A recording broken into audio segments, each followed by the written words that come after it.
família, beleza? Estamos aqui iniciando mais um episódio do Juntando os Pontos. E eu me chamo Matheus Sena, estou no 5º período e é uma honra poder estar aqui iniciando mais um ciclo desse projeto. Quero dizer que, além de estarmos iniciando mais um ciclo, também estamos iniciando oficialmente a 5ª temporada do nosso podcast aqui que falamos de medicina para estudantes de medicina e também para pessoas que não são da área da saúde, para que elas possam aprender um pouco mais sobre.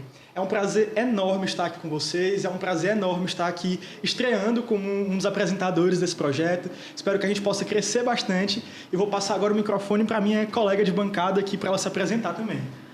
Olá, pessoal. Eu sou Valentina Vasconcelos, sou estudante do 7º período de medicina. Também estou aqui como apresentadora do novo podcast, da nova temporada do podcast. E bem-vindos. É isso. E hoje, pessoal, a gente vai estar falando de um tema incrivelmente fascinante quando a gente fala de estudos, de saúde mental. A gente vai falar sobre esgotamento e os limites que o nosso cérebro aguenta na pressão dos estudos. Aqui com a gente tem o Dr. Pedro Luminato, que é médico de família e comunidade, é pós-graduado em psiquiatria e ele atua diretamente no cuidado de saúde mental, na atenção primária, em plantões psiquiátricos. E algo muito importante é que ele também é o nosso preceptor da matéria de psiquiatria. Então ele está diariamente acompanhando aqui os alunos. Também estamos dividindo aqui com a mesa o Dr. Rosevaldo Alves, que é um médico neurologista. Ele é especialista em decifrar como o nosso cérebro vai reagir aos mais diversos transtornos e estresse da nossa vida. Seja de noites em claro, estudando, pressão nos plantões. Então sejam muito bem-vindos. Podem falar aí, se apresentar um pouquinho. Tudo bom, gente? Eu sou Rosevaldo, como nosso colega falou, eu sou neurologista, sou egresso da casa junto com o Pedro. E estou aqui para passar um pouco da experiência, aprender um pouquinho com vocês. E é isso. Oi, gente. Sempre um prazer estar aqui com vocês, né? Acho que eu já estou um pouco membro do podcast, então é uma honra poder compartilhar um pouquinho de conhecimento, convidar alguns amigos, né? Então, o Rosevaldo é uma pessoa que eu gosto muito, admiro demais o trabalho dele como neurologista, né? Todo o processo de residência no Hospital da Restauração. Então, quando falaram sobre o tema para mim, é uma pessoa que é altamente capacitada para agregar muito na nossa conversa de hoje. Excelente. E onde é que as pessoas que estão nos ouvindo podem encontrar vocês nas redes sociais? Quem quiser acompanhar o trabalho de vocês. Fazer a nossa merchan aqui, então, aproveitar que eu estou com a live aberta e convidar todos para me seguirem no Dr. Rosevaldo e seguir meus podcasts, minha live, seguir meus podcasts que eu vou começar a fazer, vou começar a me mostrar um pouco. E podem me seguirem que a gente vai ter grandes novidades daqui para frente. Entrevistas, lives, dicas sobre neurologia. Então, em breve, a gente vai ter muita novidade no podcast. Excelente. Quem quiser pode me seguir também no Dr. Pedro Iluminato, né? De vez em quando eu coloco as caras, dou algumas dicas também. Quando dá coragem, falo, né? Então, será um prazer recebê-los. Perfeito. Doutores, eu queria voltar um pouquinho na linha do tempo. O Dr. Rosevaldo falou há uma coisa muito interessante, que vocês dois foram da mesma turma e aqui na Uninasal. Eu queria saber, os dois podem comentar à vontade, como era essa questão de saúde mental, de ansiedade, de estresse, quando vocês eram estudantes. O pessoal já estava ali meio desbalanceado da mente ou vocês percebem que isso tem se agravado mais nesses últimos dias? Eu acho que isso aí vem desde sempre, né? Todo aluno de medicina é sempre bem pressionado pela sua própria pressão, mesmo a família, os amigos, o médico, então precisa estudar mais, então a gente tem a pressão da gente. Então, desde lá quando a gente começou a graduação, a gente já sentia isso, seja para se ingressar numa liga, seja para fazer uma prova de algum concurso para fazer estágio. Então, desde o começo, isso já foi visto por mim desde o começo. Eu já sabia que ia ser uma pressão muito grande no começo. Mas hoje, eu acho que depois da pandemia está um pouco pior, foi um pouco mais agravado isso. Todo mundo ficou mais restrito em casa, então isso ficou mais agravado ainda mais. Mas eu acho que a gente consegue contornar isso com algumas dicas que a gente vai começar a dar mais na frente, para tentar melhorar isso para os estudantes, para as pessoas em si. Rosevaldo trouxe alguns pontos bem importantes, né? E como curiosidade, a gente fez uma liga de neurologia junto no 3º período, né? A gente participou da Liga de Dor. Então, o Dr. Newton era o professor, o coordenador da liga, né? O Dr. Disseu era um dos preceptores. E aí a gente pôde aprender ao longo do segundo ano, não foi? Mais ou menos, de faculdade, um pouquinho mais sobre neurologia, sobre as dores crônicas, né? Dores neuropáticas, enfim, dores, as cefaleias de uma maneira geral. E toda essa pressão do estudante de medicina, ela está ligada diretamente à dor, né? Seja uma dor do ponto de vista da ansiedade, da depressão, seja uma dor que somatiza, aquela dor física propriamente, né? Então, se isso vira uma dor tensional, uma dor muscular, por exemplo, né? Uma dor muscular secundário a essa causa ansiogênica. Então, uma curiosidade foi essa, a gente fez uma liga junto, que é um projeto de extensão. Era um projeto de extensão na época, né? E aí valia ponto para residência e tudo mais. Hoje em dia, muita coisa mudou. Mas o que não mudou, na minha opinião, é a pressão sobre o estudante de medicina, que continua assim, sobremaneira, né? Cada vez maior. E como foi que vocês seguiram ali mais ou menos um caminho parecido na faculdade, mas como foi que vocês escolheram o senhor atuar na área da psiquiatria e você atuar na área da neurologia? Vocês já entraram na faculdade querendo? Como é que foi? Bom, eu vou falar um pouquinho de mim, mas assim, eu acho que muita coisa pode ser que Pedro também se consiga achar que foi com ele, parecido com ele. Bom, eu tenho outra formação, eu sou farmacêutico já, tem há um tempinho já, e na verdade eu nunca pensei em fazer medicina. E eu sempre queria farmacologia, inclusive eu fui monitor 2, 3 períodos. Então, quando eu terminei a faculdade de farmácia, eu achei que deveria complementar aquela profissão. E aí foi quando eu comecei a me encantar em fazer medicina, comecei a estudar, trabalhar e estudar. E aí, depois disso, foi que eu entrei na faculdade. Então, na faculdade, eu entrei para fazer endocrinologia, nada a ver, né? Entrei para fazer endócrino, nunca pensei em fazer neuro, nunca sonhava com neuro. E aí, durante a graduação, como o Pedro falou, a gente vai se expondo a algumas ligas, vai começando a fazer provas. Então, assim, na Liga de Dor, eu tive toda a questão de ter aquela sensibilidade para a neurologia, começar aquele primeiro contato para depois realmente me apaixonar pela neurologia. Eu terminei fazendo uma outra liga, que foi fora aqui da faculdade, e não existia a liga aqui da faculdade de neurologia naquele período, e eu fiz uma liga fora e foi realmente ali onde eu me encontrei na neurologia e me apaixonei por cada ambulatório que eu ia. Então eu dizia, aquilo é o que eu quero fazer para mim, para o resto da minha vida.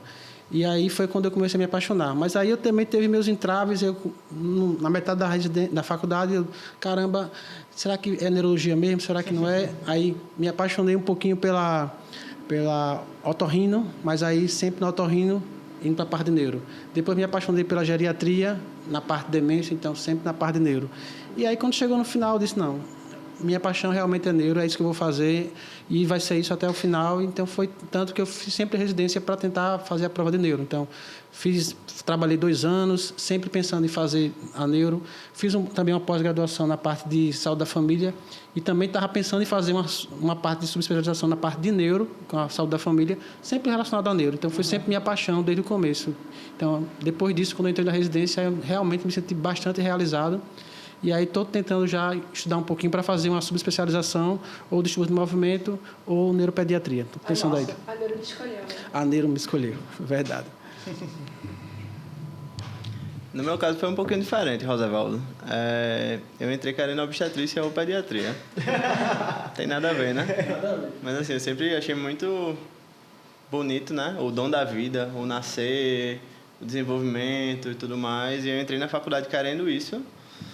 Só que quando eu peguei a primeira prova ali, cheio de cálculo, 0,032 ml por litro.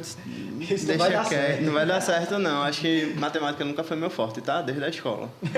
Então, ali eu já comecei a repensar um pouco minha escolha. Quando a gente pagou no 5º período, mais ou menos, GO, eu também vi que, eu gosto de obstetrícia, mas ginecologia não é muito minha praia, não, também. E aí eu vi que não era por ali, né? Fiz a Liga de Neuro, gostei muito da Liga de Neuro, tava como uma opção para mim também. Só que aí no 7º período, mais ou menos, eu fiz a Liga de Psiquiatria. E aí o negócio começou a caminhar, porque eu paguei Psiquiatria no 5º, tinha gostado, tinha tirado nota boa, o estágio tinha sido muito produtivo, eu me divertia enquanto atendia. Era e eu com o via Dr. Paulo que... já? Era com o Dr. Paulo. O Dr. Paulo era o professor da cadeira da gente e a gente teve alguns estágios bem legais. No Vila Santana, que é a clínica que eu trabalho hoje em dia, foi nosso estágio da faculdade. No CTO, que é um serviço público que hoje em dia não existe mais em Olinda, né? E aí a gente se deparou com realidades bem diferentes em cada serviço. Um público, outro privado. Completamente, né? Sim. Então, acho que esse choque de realidade foi bem importante para eu entender o que era psiquiatria propriamente. E aí, pronto. Fiz o internato, aí pandemia, aquele furdunço todo. No final das contas, eu disse, caramba, eu gosto de muita coisa. Gosto de muita coisa mesmo em medicina. Talvez eu não goste tanto de pediatria, mas assim, tem uma parte de pediatria que eu ainda gosto. Tirando o cálculo, o restante é bom. E eu disse, por que não medicina de família e comunidade, né?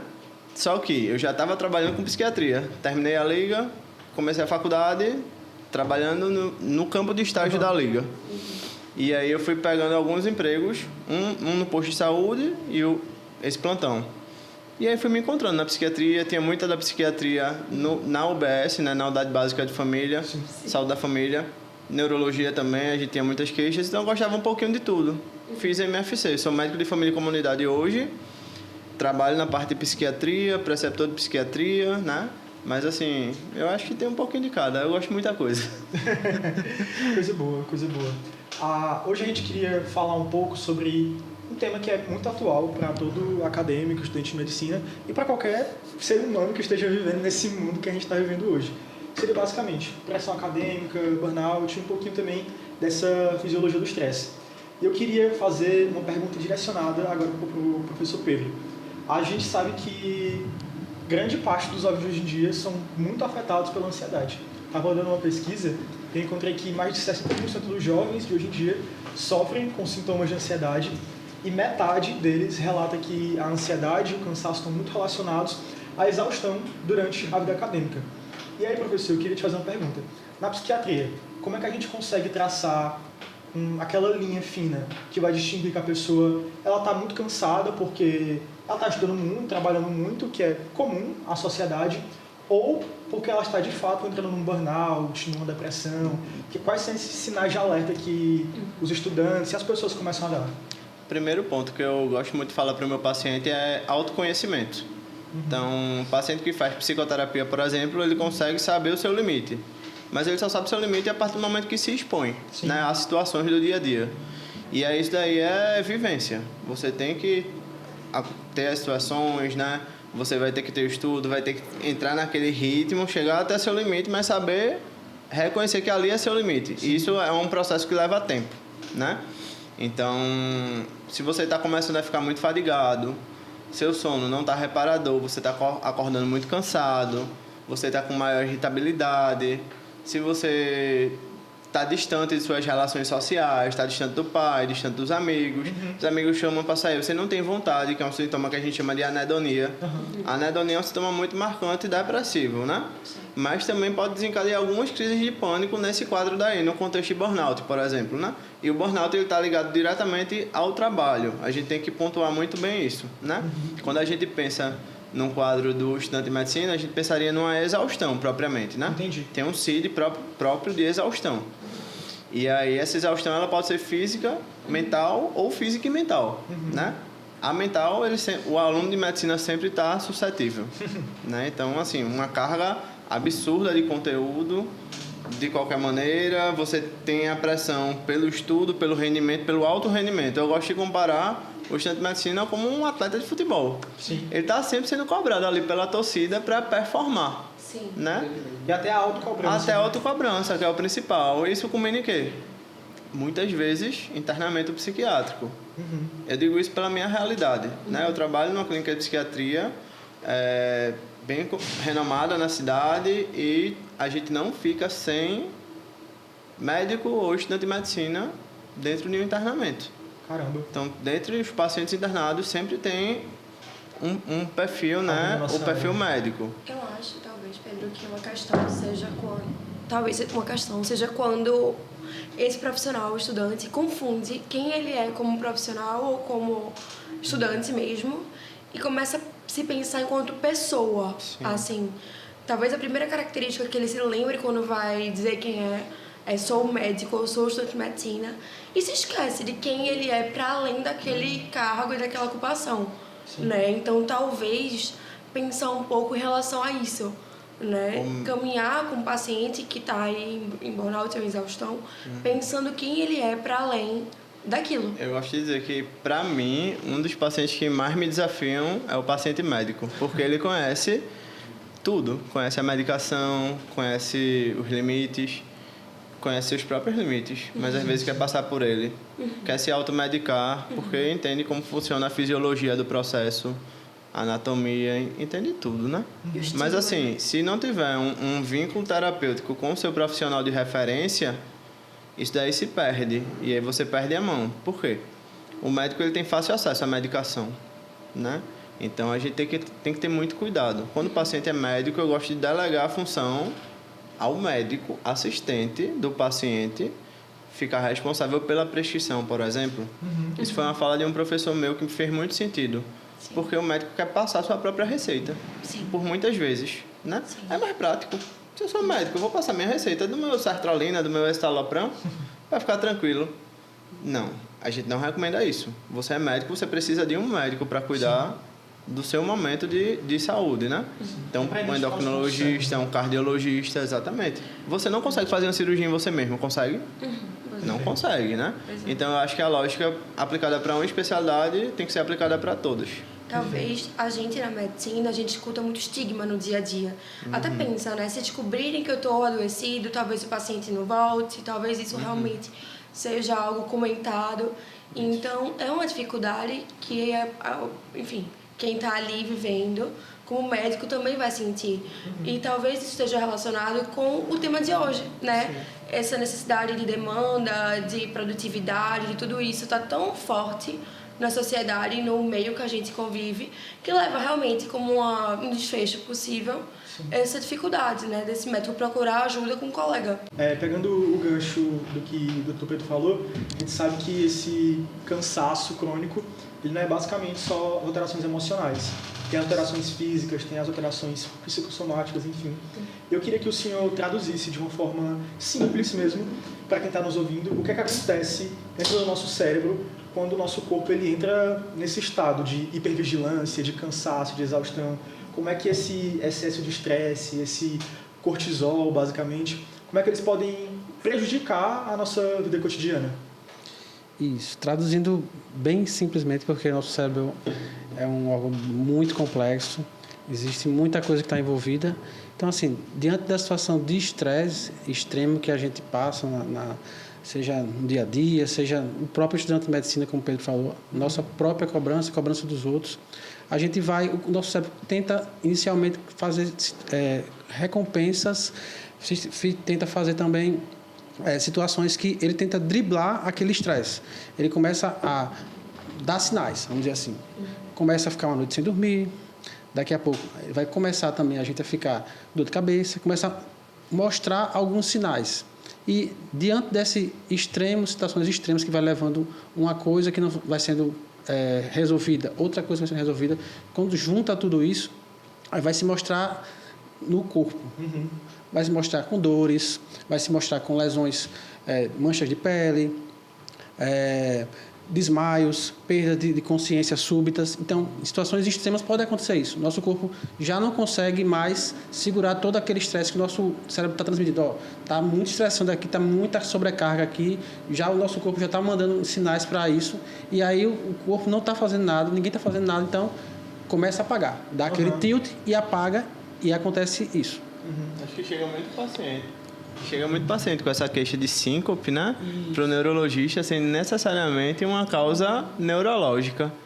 E aí, por exclusão, a gente chega nessa causa psiquiátrica do ponto, né? Isso. Inicialmente, a gente tem que, logicamente, descartar causas cardiológicas, outras causas neurológicas, mas sempre tem que pensar, principalmente se for um paciente jovem, sem fator de risco, a gente tem que sempre pensar que esse também pode ser um sintoma de um transtorno de ansiedade, uma situação de extremo estresse do paciente. Perfeito. Então, a gente tem que deixar isso em stand-by, logicamente, vai excluir outras causas orgânicas e depois vai passar para isso. Mas o corpo pode se mostrar assim, como uma perda de consciência, crises convulsivas, que às vezes a gente acha que não é. Às vezes, e uma crise convulsiva pode se passar com um sinal focal, às vezes. Não é tão comum, mas pode acontecer. Uma situação de estresse extrema. Inclusive, eu acho que você lembra de uma situação de um paciente... Na nossa sala. Isso, no meio de uma prova. Teve um episódio desse no meio de uma prova da gente. A gente não... Até hoje eu não sei se esse nosso colega, ele tinha se foi desencadeado por estresse ou foi... ou se ele realmente tem algum problema neurológico, alguma epilepsia de base, não sei. Mas assim, no meio da prova a gente estava toda aquela situação de estresse, você sabe... Uma prova final. Isso, uma prova final. imunologia. Isso. Então a gente estava numa situação de estresse, como a gente sempre teve. E aí estava aquela sala cheia de gente e o nosso colega desencadeou uma crise convulsiva, todo mundo ficou assustado. Caramba. Isso. Aí a gente socorreu, os professores são bem capacitados, treinaram, terminou a crise, não sei se foi investigado, não lembro, mas assim, pode ser uma situação de extremo estresse. Foi desencadeada por isso, né? Pode ter sido, não, realmente não sei, mas assim, pode acontecer sim. Até crises convulsivas. Foi uma situação bem marcante mesmo. Foi bem marcante a situação. A gente vivenciou esse dia, né, junto. Sim. Então foi uma situação de estresse extremo, né? Sim, uma sim. prova que desencadeou essa somatização aí, né? Essas questões que nosso corpo reage a esse cansaço, elas podem deixar sequelas que são permanentes ou a maioria delas são resolvidas bem diagnosticadas e tratadas?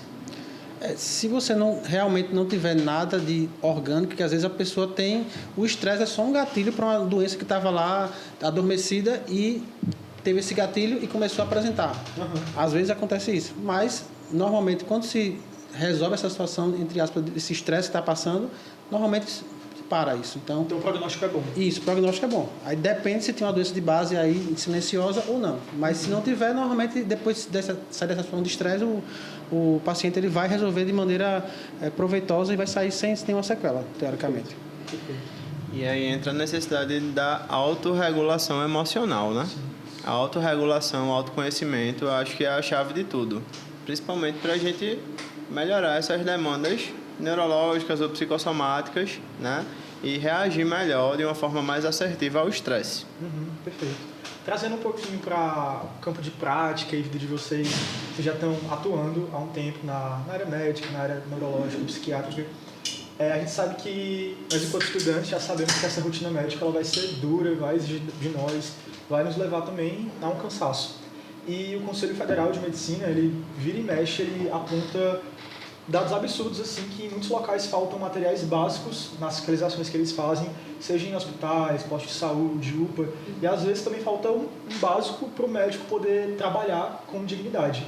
Isso acaba gerando uma frustração muito grande no profissional.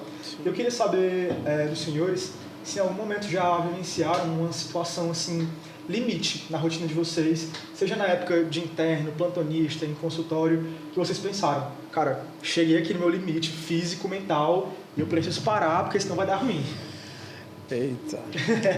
Assim, todo o curso da medicina a gente é provado com provas, com N coisas. Hein? A gente passa por diversas situações de estresse. Mas assim, eu acho que para mim, na residência de neurologia, eu fiz lá na restauração, como o Pedro falou, e aí teve momentos lá que a gente fica de mãos atadas, porque infelizmente lá o sistema não é lá especificamente, o sistema deixa a gente de mãos atadas. A gente quer tentar resolver, mas às vezes tem os entraves burocráticos, e aí chegou o momento de, uma vez, de um paciente precisar de uma coisa, a gente poderia conseguir, mas por a questão burocrática a gente não conseguia. Então, tinha momentos que a gente, meu Deus, será que eu vou conseguir terminar essa residência? Vários colegas, a gente chega no meio da residência, vários colegas, entre a gente mesmo conversando, rapaz, será que vale a pena a gente continuar? Porque a gente chega numa situação que a gente fica temeroso, caramba, eu estou fazendo de tudo e o negócio não está andando. Então, assim, chega a situações realmente críticas para a gente. E teve situações lá de eu realmente pensar em desistir. Então, aí eu conversava com um colega, ó, não estou aguentando isso.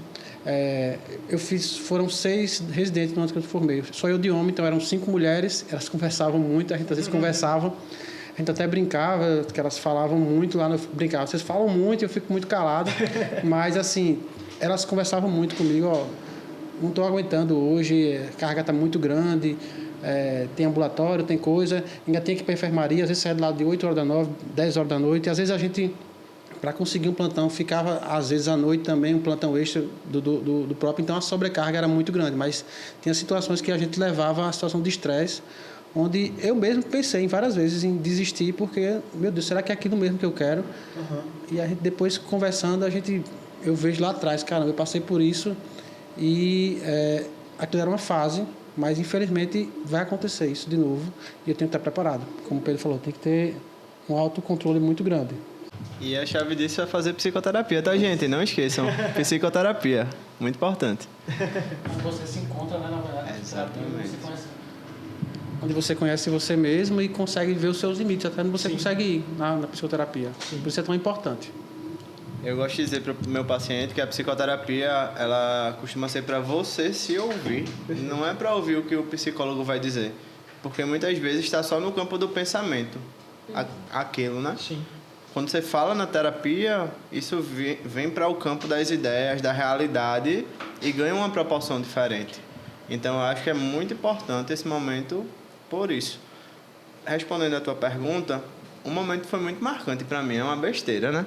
Mas é a questão de falta de recurso público propriamente e falta de organização. Sim. Em algum momento da pandemia, faltou de pirona na unidade básica de saúde. Caramba.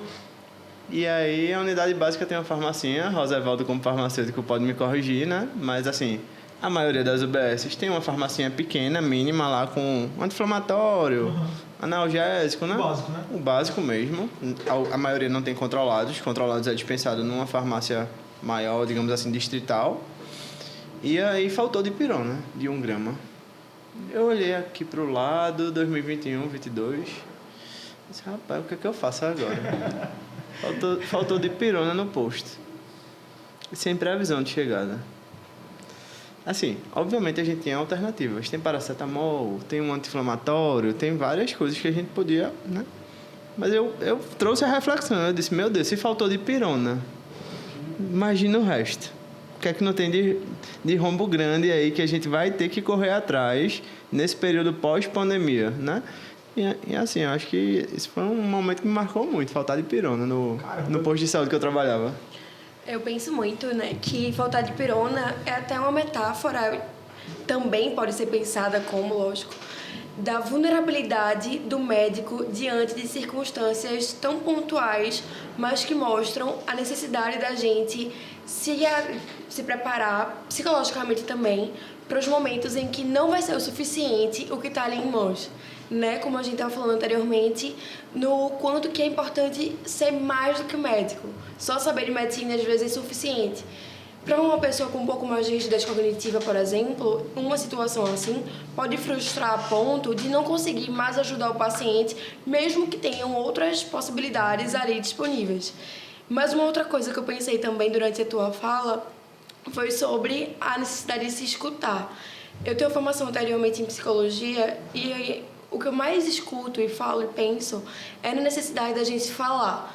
A psicanálise, por exemplo, fala, né, sobre isso, sobre a capacidade de simbolização, e eu pensei bastante no inconsciente quando a gente falava sobre colocar em frase, em fala mesmo, né, como uma cadeia que pode prosperar, e isso ser um veículo de enfim, colocar pra fora. E aí que pra mim também tá o papel do médico como escuta. Eu tenho certeza, eu imagino muito, que é muito importante no trabalho de vocês, no cotidiano, não simplesmente ser ali quem vai prescrever, que às vezes o principal é pegar na mão do paciente e poder escutar ele para além, inclusive, do que ele tá dizendo, né? Tem algo ali que não simplesmente é colocado em palavras, para até ser, desde que facilitado. Então, isso me dá esperança. A vulnerabilidade, a humanidade, essa capacidade da gente se enxergar é justamente o que vai transformar a necessidade de um médico e não de uma inteligência artificial no futuro. Aproveitar o que a Valentina falou, trazer um alerta, um conselho, uma dica para vocês que vão se formar daqui a pouco, vão estar aí no campo de trabalho. O que ela falou é bem importante, que eu praticamente agora, essa semana não, mas toda semana, ainda não ouvi, mas toda semana eu ouço. Doutor, parece uma coisa clichê que a gente ouvia na faculdade, que eu ouvia quando eu entrei, até quando eu saí, nos estágios, na residência. Você me ouviu. Não estou falando de outros médicos, mas assim, o senhor me ouviu. Então, assim, ouvir, só você ouvir, às vezes, Perfeito. é a cura, é o tratamento. Você ouvir, você ser ouvido, você tirar 1 minuto do seu tempo, da sua consulta, para deixar o paciente falar, e não... Dona fulana, só a receita, tal, e pronto. Você ouvir o paciente é muito importante. E olhar. Olhar para o paciente, exatamente. Olhar para ele, não só a cabeça baixa, ouvir, deixar ele falar e deixar ele botar para fora o que ele tem. Que às vezes ele vai ali só para conversar com você. Várias vezes eu estou na emergência, eu dou plantão de serviço privado, já dei de serviço público, e o paciente vai para lá só para conversar, colocar para fora. Ele está com uma queixa de cefaleia. Depois que ele coloca tudo para fora, aí ele diz: doutor, Já sente um alívio, né? não preciso nem de remédio nenhum, já tá tudo melhor, minha dor de cabeça já passou. Não, eu quero fazer. Não, precisa não. O senhor já resolveu minha situação. Pronto, só isso. Então, assim, ouvir é muito importante. Ouvir o que o paciente tem a dizer, ouvir o que ele tem a falar é muito importante. Então, façam isso. Era exatamente isso que eu ia falar. tu pontuou bem. Eu ia comentar sobre o pouco tempo que a gente tem de consulta. Era uma coisa que a gente estava falando aqui antes de entrar lá nos bastidores, né? Às vezes a gente tem 20 pacientes, 30 pacientes no dia para atender e a gente tenta ajudar da melhor forma possível, mas não é como a gente queria estar atendendo. Talvez a gente quisesse ter 1 hora de consulta com cada paciente para esmiuçar todas as queixas e ajudar o máximo possível. Sendo que para muitos pacientes, os 15 minutos que a gente tem acabam sendo muito terapêuticos, né? Se a gente sentar, conseguir parar, olhar para ele, ouvir. Ah, mas vou ter que fazer uma evolução menor por conta disso. Não tem problema, bota a informação básica que vai lhe respaldar no prontuário como médico, tá? Porque se a justiça for bater lá, vai procurar o prontuário, o que é que você botou. Então, assim, faça um prontuário sintetizado com informações fundamentais, básicas, medicação, ok. Dedique um tempo para o paciente, né? Eu sou médico de família e a MFC tem um princípio básico que se chama Golden Time, é um termo mais ou menos nesse sentido, que seria o tempo de ouro, né? Sim. Que quer dizer que os 2 primeiros minutos da consulta não são seus, são do paciente. Então, o paciente vai falar livremente por 2 minutos, sem você interromper o que ele quiser falar. Se ele quiser falar do cachorro vira-lata que atravessou na esquina e o carro bateu, você vai estar lá balançando a cabecinha. Que aquilo é importante para ele. É importante e você não vai interromper. Você vai vir à vontade. Calado. Tá? Então, assim, tentar respeitar os dois é muito difícil para mim, tá? Eu treino isso todo dia hoje em dia tá bem melhor, mas assim, você tem muita vontade de fazer uma pergunta ao paciente nesses primeiros 2 minutos. E aí é treino. Opa, segurei o estímulo. Daqui a pouco você está passando os 2 minutos dando a voz que o paciente precisa. E muitas vezes é a cura da dor de cabeça. A gente não vai precisar do dipirona que estava faltando. Coisa boa. Né? Eu queria pegar esse gancho que o Dr. Rosevaldo falou sobre a diferença que dá para fazer, basicamente, complementando com o que o Valentina falou, você ouvir, você escutar o paciente. E aí eu tinha perguntado para os senhores sobre momentos da carreira de vocês em que vocês pensaram, esse aqui é meu limite. Mas também, para ficar de encorajamento, eu queria que vocês falassem brevemente um caso, ou um caso que vocês ouviram, da maneira que vocês puderam, poxa, eu realmente consegui fazer a diferença na vida desse paciente que está passando por esse estresse absurdo, por esse burnout, e isso fez a diferença, isso salvou a vida daquela pessoa. Muitos casos, né? Não, assim, um caso que me chamou a atenção, eu não lembro se foi comigo ou foi com um colega, que era um paciente que, infelizmente, ele já estava no sistema SUS, de médico em médico, e chegou para a gente, acho que foi na residência, não sei se foi um colega que relatou para mim ou foi eu que passei, mas assim, ele estava toda aquela situação de estresse, já estava realmente numa situação extrema de eu não sabia o que fazer. Primeiro porque para chegar até o especialista demora toda uma longa temporada de tempo, e o ambulatório da gente é um ambulatório de subespecialista às vezes, e aí ele chegou para a gente já naquela situação de estresse. A gente percebeu que ele estava estressado, ele já chegou dando patada na gente. Normalmente lá na residência, a gente, quem atende são os residentes e depois a gente passa os casos para os chefes. Então, assim, a gente percebeu, não sei se foi eu ou foi outro colega, percebeu que o paciente estava lá estressado porque eu não aguento mais, já passei de médico, ninguém sabe o que aconteceu. Então, no momento que eu consegui deixar ele falar e a gente conseguir ouvir ele, tentar resolver a situação dele, foi aquele momento que ele começou a chorar e colocou, vamos dizer assim, ele se entregou. Doutor, me desculpa, eu estou aqui porque eu não aguento mais, porque é uma situação de estresse muito grande, eu vim do postinho X, o postinho o médico encaminhou, para chegar aqui foi uma lamentação, isso e aquilo. E naquele momento eu vi que não era só o problema dele era só um adendo do que estava por trás. Ele tinha um problema na família, ele tinha essa doença que ninguém sabia o que era. Depois a gente conseguiu tentar ajudar ele da melhor maneira possível, conseguiu chegar no fechar um diagnóstico e conseguiu. Hoje ele está sendo acompanhado lá no ambulatório. Coisa boa. E a gente eu consegui perceber que às vezes o burnout, aquela situação extrema, leva o paciente a um adoecimento mental muito grande, que às vezes tem a própria doença dele e ele leva um adoecimento mental por trás, decorrente de todo esse estresse que ele passou. Sim. Como se fosse um iceberg. Isso. É só uma pontinha do que está ali por trás, do que o paciente tem o problema dele, mas aí tem toda uma pontinha ali por trás do que está acontecendo. Não é só aquela doença dele, tem todo um transtorno mental, um pano de fundo atrás, por trás. Excelente. Queria compartilhar um pouquinho aqui e saber a opinião do Dr. Rosevaldo sobre a questão da fibromialgia, que é uma coisa que chega muito para mim e que com certeza deve chegar para ele aí essa questão também um pouquinho da somatização, né?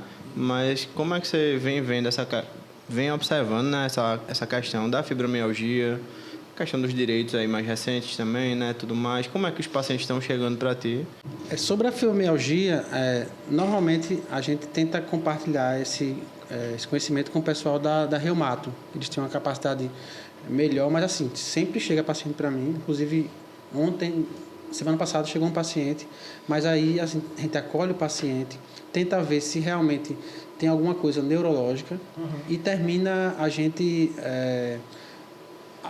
encaminhando para o colega reumatologista para tentar ajudar a gente. Logicamente, a gente fica nesse compartilhamento de atribuições com o reumatologista. Mas, assim, respondendo a tua pergunta, com relação à questão desses ganhos que eles estão tendo, eu acho muito importante. O paciente da fibromialgia, não existe qual é a etiologia, se conhece muito pouco sobre a fisiopatologia da fibromialgia, mas se estima que tem uma questão da somatização muito importante.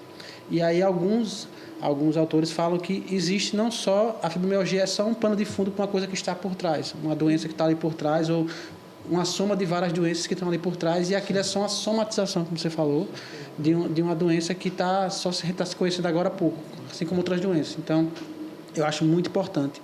Esse paciente é um paciente que tem um sofrimento mental muito grande e ele precisa ser acolhido inicialmente e precisa realmente ter esse diagnóstico firmado até para ele conseguir os direitos que ele tem direito hoje por lei. Então, eles têm alguns direitos que eles são ganhos que eles conseguiram e é importante ele ter esse acolhimento realmente e realmente ter esse diagnóstico firmado.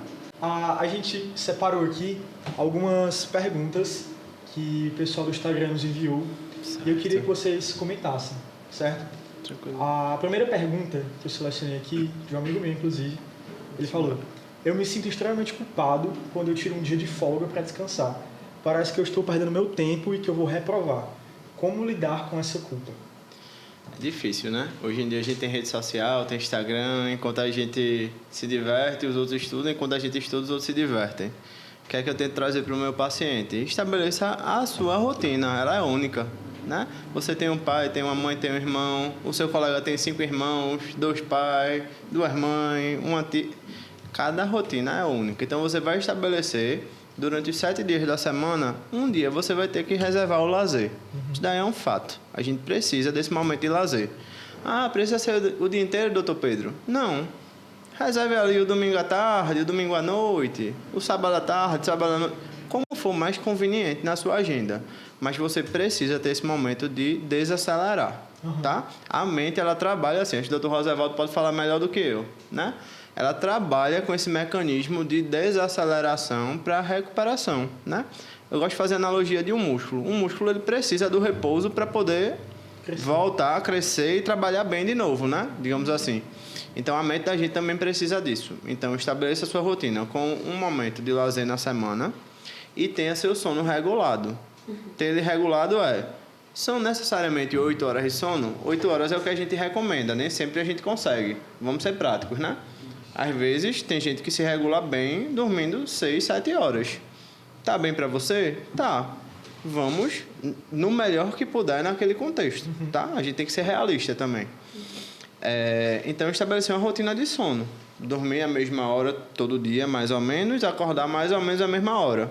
Se você muda muito essa rotina, né? Dorme numa hora muito diferente, acorda numa hora muito diferente, teu cérebro buga. Ele vai dizer, opa, eu tô aonde? Vou acordar que hora? Vou dormir que hora? Não tô entendendo. Aí vem questão de melatonina, tudo mais, né? Influencia tudo. Desregula, né? Talvez uma questão seja hoje, nesse cenário, cortisol e a luz artificial. Talvez o excesso de tela hoje seja uma questão que dificulta esse sono reparador, né? Talvez. E por essa razão seja cada vez mais difícil, então torna uma bola de neve aí para o teu paciente. Isso. Perfeito. Aproveitando o gancho que você falou, ia até falar do sono, mas assim, trago essa novamente para o estudante de medicina e para o jovem em si, que é um dos focos. A gente precisa ter um momento de descanso. Nosso corpo precisa de um momento de descanso. Seja ele um momento de lazer, seja com a família, seja ir para uma praia. Não precisa, como o Pedro falou, ser o dia inteiro, precisa ser uma hora, mas a gente precisa de um momento de lazer. A gente precisa sair daquele foco, no caso, por exemplo, do estudante de medicina, da medicina. A gente precisa ir para um cinema, ir para uma praia, sair com o namorado, sair com a família. A gente precisa se desvincular. A gente precisa esquecer aquele momento, sair daquele hiperfoco naquela situação. E o sono também. O sono é muito importante. O sono é onde a gente vai fazer a limpeza, vamos dizer assim, do que é nocivo no nosso cérebro. Nosso sistema linfático, que é responsável por isso, que bem recentemente foi descoberto, é onde a gente vai, no sono, é que a gente faz toda a limpeza do nosso cérebro. Então, a gente faz aquele, vamos dizer assim, restart do nosso cérebro. A gente vai assentar as nossas memórias, vai começar a consolidar as memórias. A gente precisa dormir, a gente precisa descansar. Sei que é difícil, principalmente para o estudante de medicina, toda a pressão, período de provas, a gente realmente não dormia muito, né? Mas, assim, a gente precisa ter um momento de lazer e precisa ter um momento de um sono bem tranquilo, bem regular. E aí a questão que você falou da questão da melatonina, a questão do cortisol, a questão de telas, é muito importante. Eu sempre falo com os pacientes, vocês precisam, é muito comum chegar lá, doutor, eu não estou conseguindo dormir, eu estou com uma insônia aí há 6 meses, 1 ano, e a gente precisa entender qual é a causa dessa insônia, a gente precisa entender, aí eu trago para o jovem a questão do uso de tela excessivo, a questão de uso, às vezes, de substâncias ilícitas, que está cada vez crescendo, a falta de atividade física, e aí vem começando a trazer, crescem os fatores de risco para algumas doenças que estavam lá escanteadas, dormindo, e elas... Isso, psicoestimulantes, a gente começa a ver, vai aparecer algumas doenças que estavam lá adormecidas, porque os fatores de risco estão começando a aparecer cada vez mais cedo hoje.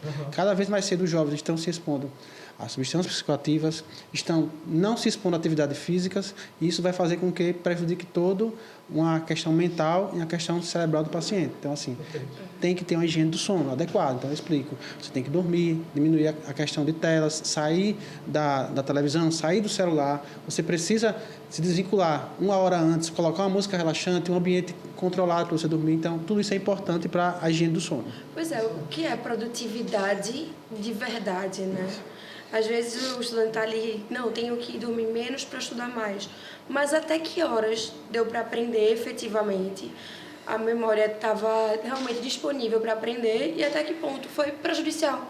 Porque você nem aprendeu. Sim. E se te gastou para outras possibilidades. Né? Sim. E eu trago um exemplo prático, eu acho que na minha outra formação, tinha uma disciplina chamada bioquímica, que para a gente era o terror no começo da faculdade. Nossa primeira prova de bioquímica. Bioquímica, então assim... eu passei por uma situação particular onde a gente tinha que decorar o nome das enzimas todinha, de toda a cadeia de ciclo de Krebs. E, a faculdade foi bem... No começo foi bem... Então, assim, eu sabia aquelas enzimas todinha, não dormia à noite.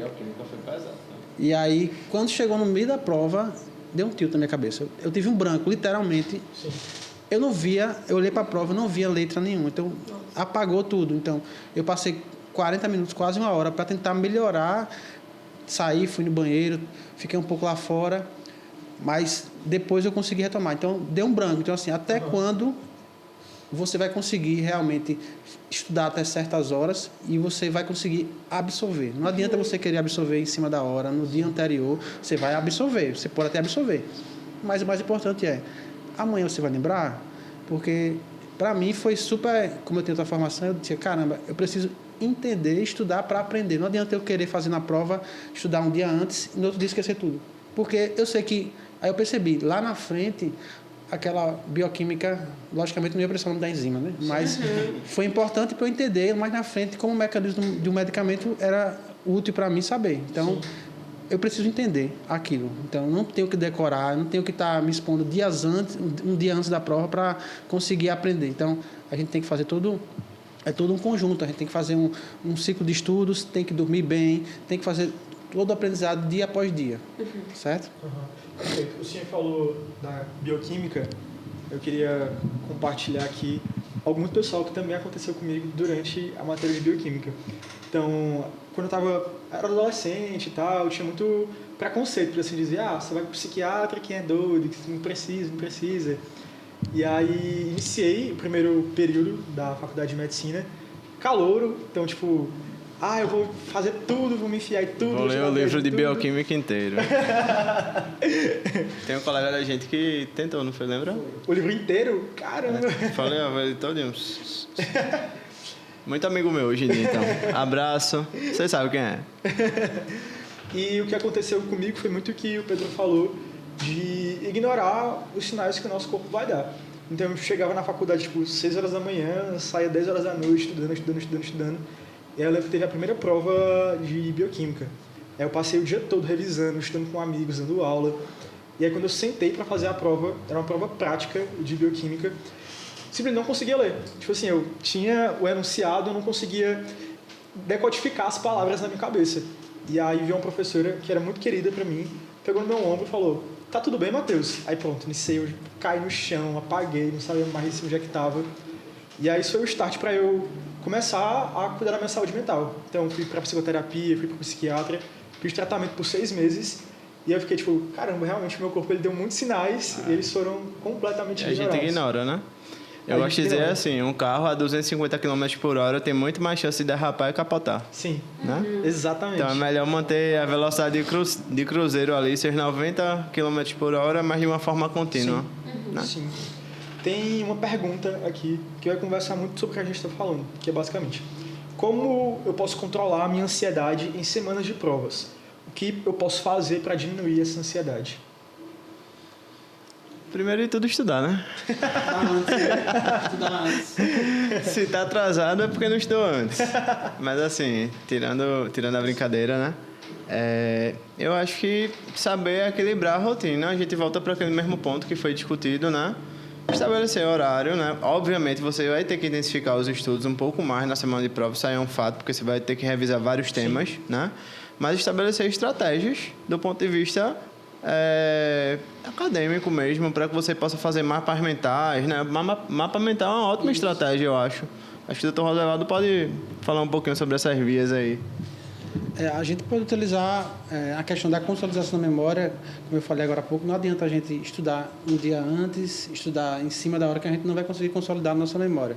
Mas a nossa memória vai sendo consolidada à proporção que a gente vai fazendo repetir aquela coisa, repetir, e aí o nosso cérebro vai entendendo que aquilo é importante e a gente vai começando a consolidar aquela memória como uma memória, vamos dizer assim, uma memória que vai ser consolidada, não uma memória curto prazo, que é aquela memória que a gente vai fazer para a prova, no outro dia a gente não vai lembrar mais nada. Então, assim, utilizar mapas mentais, cartões, fazer resumos, ensinar, como você mesmo colocou, aos colegas. Isso são metodologias que a gente pode utilizar para tentar ajudar na aprendizagem, para consolidar aquelas memórias para a gente.